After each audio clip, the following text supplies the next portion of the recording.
ఈ ఎమోషనల్‌గా బాధపడే వాళ్ళు అందరితో చెప్పుకోవడం కూడా సబబు కాదు.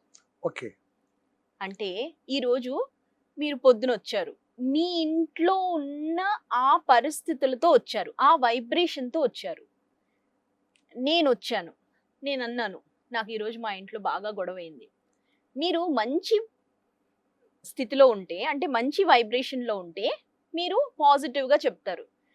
లేకపోతే ఎలా అంటారంటే, ఎప్పుడు ఉండేదేరా, ఎప్పుడు నువ్విదే అంటావు. ఎప్పుడన్నా మంచి మాటలు మాట్లాడావా? అనగానే వినేవాళ్ళు లేరు.